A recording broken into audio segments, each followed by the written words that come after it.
Number 3 Maharashtra को देख लीजिए। महाराष्ट्र बहुत ही एक अभिन्न हो गया है। महाराष्ट्र के अंदर नरेंद्र मोदी के ऊपर भरोसा और विश्वास लोगों को रहा नहीं। एकनाथ शिंदे को भी नहीं है और अजीत पवार को भी नहीं है। हरियाणा और जम्मू कश्मीर हारने के बाद अजीत पवार और एकनाथ शिंदे अड़ जाएंगे अब मोदी के सामने कि नहीं भैया, हमें तो इतनी सीटें चाहिए। जो कहते थे अमित शाह कि हम 208 सीटों पे चुनाव लड़ेंगे और 80 सीटों में आप लोग बंटवारा कर लीजिए, अब वह कार्य नहीं होगा महाराष्ट्र में। अब एकनाथ शिंदे कहेंगे कि मैं तो 100 सीटों पे चुनाव लड़ूंगा, वह 100 सीटें मांग रहे थे। अब अजीत पवार भी अड़ेंगे कि 80 सीटें हमें चाहिए, हम तो 80 सीटें मांग रहे थे भैया। भारतीय जनता पार्टी कितना झुकती है यह देखना दिलचस्प होगा। लेकिन महाराष्ट्र लाख करे चतुराई कर्म का रेखा मिटे ना रे भाई, कितना भी चतुराई यह कर ले, महाराष्ट्र इनके हाथ में नहीं आने वाला है। जिस मनोज जारंगे पाटिल को महाराष्ट्र पूरा नहीं जानता था, वह पूरा महाराष्ट्र आज जान गया, क्योंकि मराठा समुदाय को लेकर के आरक्षण को के लिए वह अनशन पर थे। इस सरकार ने छलावा किया, एकनाथ शिंदे सरकार ने मनोज जारंगे पाटिल के साथ, और अब वह हिसाब बराबर करने के लिए तैयार है। और जो किसानों का हालात हरियाणा में थे और जम्मू कश्मीर में, महाराष्ट्र के किसान भी परेशान है इनसे, क्योंकि महाराष्ट्र के किसान प्याज हो, टमाटर हो, कपास हो, सोयाबीन हो, यह सब कौड़ियों के भाव उन्हें बेचने पड़ रहे हैं। टमाटर तो लोग सड़कों पे गिरा देते हैं, कहते हैं कि ट्राली का भी पैसा जेब से देना पड़ेगा तो हम क्यों दें, तो हम सड़कों पे गिरा देते हैं। और वह टमाटर कभी कभी 100 रुपया किलो भी हो जाता है, 200 रुपया किलो भी हो जाता है। यानी कि बेवकूफ बनाते हैं कि हम किसानों के साथ हैं, और किसान समझ गए कि यह किसी के साथ नहीं है। ऐसा कोई बचा नहीं जिसको इन लोगों ने ठगा नहीं। ऐसे में लोग अब गंभीर होते जा रहे हैं और सोचने पे मजबूर है, क्योंकि बेरोजगारी का आलम जो है वह सर चढ़ करके बोल रहा है, और आगे बेरोजगारी का आलम और बहुत तेजी से बढ़ने वाला है।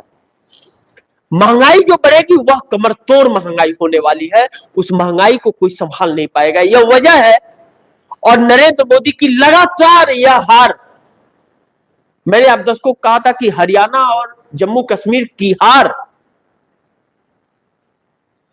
महाराष्ट्र और झारखंड में उसका असर पड़ेगा। यह एक देश को हवा देगा। हरियाणा पूरे देश में जहां जहां विधानसभा होने हैं, अब होने हैं 2025 के शुरू में फरवरी महीने में दिल्ली विधानसभा और का होना है, बाकी और जगहों का होना है, यह एक हवा देगा हरियाणा का चुनाव, और वह नरेंद्र मोदी के लिए भारी पड़ेगा। अब नरेंद्र मोदी के चेहरे से जो एलर्जी हो रही है लोगों को, और नरेंद्र मोदी हरकतों से बाज नहीं आते। अब महाराष्ट्र के अंदर जो जिताऊ कैंडिडेट है, मैंने भी वह खबर चलाई थी, आप लोगों ने देखा था कि मैंने कहा था जिताऊ कैंडिडेट साथ छोड़ने के जा रहे हैं, इस्तीफा देने की कगार पे है। नितिन गडकरी जो नरेंद्र मोदी कैबिनेट के हैं और लगातार हमलावर हैं कि अब तो कुर्सी भी जाएगी, वह यह भी कहे कि राजा को सुनने की आदत डाल लेनी चाहिए। उन्होंने यह कहा कि मंत्री भी साथ छोड़ के जाने वाले हैं। यह भी खबर आई कि जीतने वाले 45 कैंडिडेट भी साथ छोड़ रहे हैं। तो जिताऊ कैंडिडेट अगर साथ छोड़ देंगे, जो मंत्री में या विधायक में है या सांसद में है, तो आप नए को खड़ा करके या दूसरे को आप जीत ही नहीं पाओगे। आपकी सारी शान शौकत और पैसे धरे के धरे रह जाएंगे, जैसे हरियाणा में। अब ऐसे मोड़ पर नरेंद्र मोदी को लेकर के एकनाथ शिंदे और अजीत पवार अड़ गए कि हमें तो इतनी सीटें चाहिए। अब मोदी की चल नहीं पाएगी, और अगर नहीं उन्होंने माना तो वह साथ छोड़ देंगे। यानी कि राहुल गांधी का डर सताने लगा है। इसलिए एकनाथ शिंदे के लोग भी, अजित पवार के लोग भी और भाजपा से भी कांग्रेस में जाने की ज्यादा हुआ। आप दर्शकों को बताओ, 100 सीटें मिली है, 100 सीटों पर चुनाव लड़ेगी महाराष्ट्र में कांग्रेस। 2500 प्रत्याशियों के नाम आए हैं, 2500 लोगों ने फॉर्म भरा है कि मैं चुनाव लड़ूंगा, मुझे टिकट चाहिए। सोचिए, 100 सीट और 2500 लोगों ने चुनाव लड़ने की इच्छा जताई है।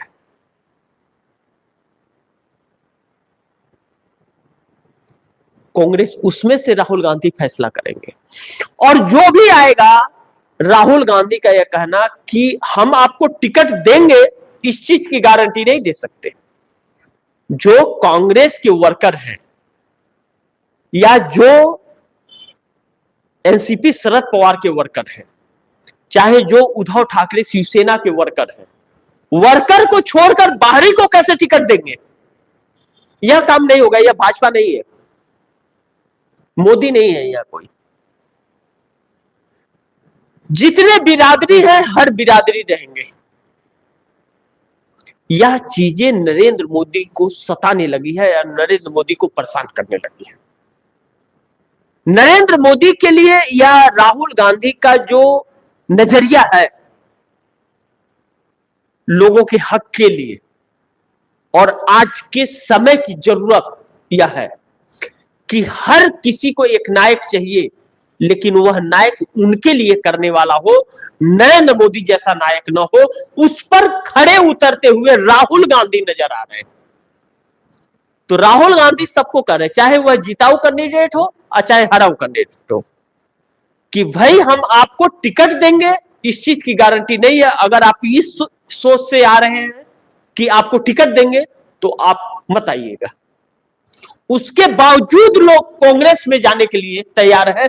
जिताऊ कैंडिडेट जो भारतीय जनता पार्टी के जीतने वाले कैंडिडेट है, जो एकनाथ शिंदे के हैं, जो अजित पवार के हैं, यह बातें तो बड़ी तेजी से फैल रही है।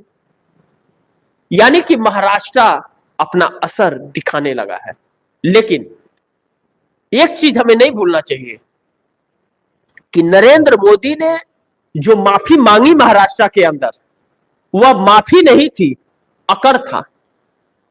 क्योंकि माफी हाथ जोड़ के, सर झुका के मांगा जाता है, आंखें तरेर कर नहीं। इसका भी सबक महाराष्ट्र सिखाएगा उन्हें। लेकिन बदलापुर में जो 4th क्लास में पढ़ने वाली 2 बच्चियों के साथ दुर्व्यवहार हुआ और सरकार तमाशबीन बन करके देखती रही, चाहे एकनाथ शिंदे सरकार हो महाराष्ट्र की और चाहे नरेंद्र मोदी की सरकार, बदलापुर बदला लेगा और जवाब भी देना पड़ेगा। छत्रपति शिवाजी महाराज की मूर्ति खंडित होना नरेंद्र मोदी के लिए भारी पड़ेगा महाराष्ट्र के अंदर। अब इनके लिए आगे कुआं और पीछे खाई है।